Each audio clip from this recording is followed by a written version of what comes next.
business model. Now, business models are a good example of what you could call a Humpty Dumpty word. Now, Humpty Dumpty, of course, one of those great characters in the book Alice in Wonderland, famous amongst other things for saying, "I use words to mean whatever I want them to mean." And that's the problem with business models. It's a word we hear all over the place. So let's start with a useful working definition. A business model, it's something that provides a clear representation of where and how value is created and can be captured. Now, if you think about our innovation challenge, we've been saying throughout, innovation is creating value from ideas. So a business model sounds like it could be rather useful. Why would we use business models? Well, first of all, because they provide a clear representation. They write it down, they articulate our ideas about creating value. And in innovation, that will give us a roadmap for how our innovation is actually going to happen. Instead of just saying, "I've got a great idea, I think it could create value," a business model helps make that explicit. But it's also a great device for sharing that idea with others. People can get around the business idea, can look at it, can challenge it, can add to it. By making it explicit, other people can get involved in the idea. And that also provides us with a helpful checklist of the kinds of things we ought to be thinking about if we're going to use innovation to create value from ideas. So business models sound useful. How do we build them? Well, there are a number of components in a business model. First of all, we need something called a value proposition. After all, we're talking about innovation creating value, so what's the big idea? What's the idea that's going to do this value creating?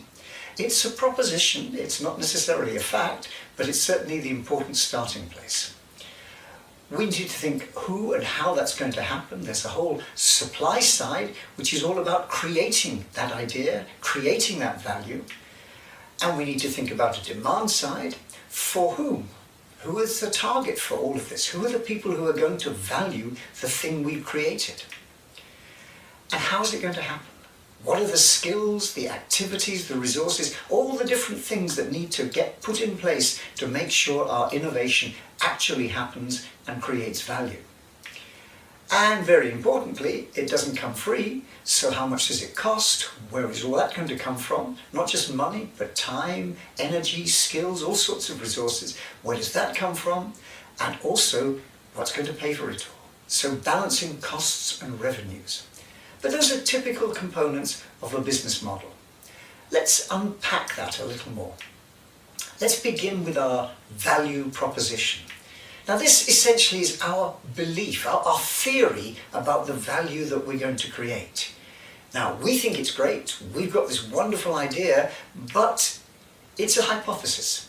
We need to test it. And one of the big challenges in innovation is not simply assuming our great idea will actually find value and create value for people who actually want to use it.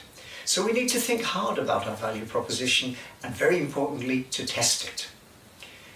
Now, one of the ways in which we can think about the ways we could create value is, does it offer some kind of pain relief? In other words, does it make people's lives easier in some way? Now, with drugs, it might specifically be just that. It takes away pain. That would be the value proposition there. But there are many other ways in which we can get pain relief through innovation. Just a simple one. I hate shopping. So for me, internet shopping is a great source of pain relief. Instead of having to go down to the shop and waste time and energy choosing and then bringing it all home and unpacking, now I can just, with a few clicks of a mouse, order my shopping and have it delivered. So for me, that's a great value proposition. It may not always be the same for everybody. This is something we need to remember. For me, it's pain relief. But maybe for my neighbour, Mrs. Jones, shopping is something very different. It isn't about wasting time, it's about social interaction. She goes shopping less to get the things she buys than to spend some time meeting people and talking with them. For her, internet shopping is a pain creator rather than a pain reliever. So we must be careful, but nonetheless, pain relief is a very powerful tool for thinking about how might we create value.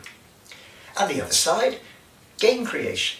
Does it enable us to do something we couldn't do before? Does it add in some way to our lives? We'll value something if it's got a real relative advantage. It's better than the thing it's going to replace.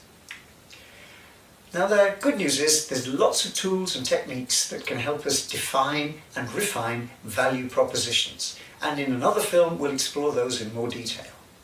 Now we also need to think about our demand side. Who are we doing all of this for?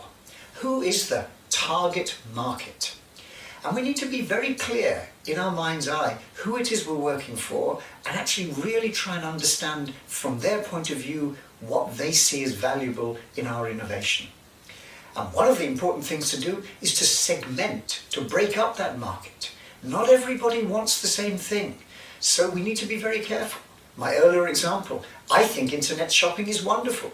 Mrs. Jones would like that very little because it takes away something from her life. So we need to separate and think about segmentation when we're dealing with our value proposition. Essentially, what do they value? We need to remember that this is their view of it, not what we think is wonderful, but what they think is important. So we need to make sure our value proposition, our hypothesis, is something we test and check out. Because value is very much like beauty. It's in the eye of the beholder. All sorts of studies of innovation diffusion stress this time and again. We need to understand what it is that people would value, what it is they find useful, because that will drive their adoption and move things to scale.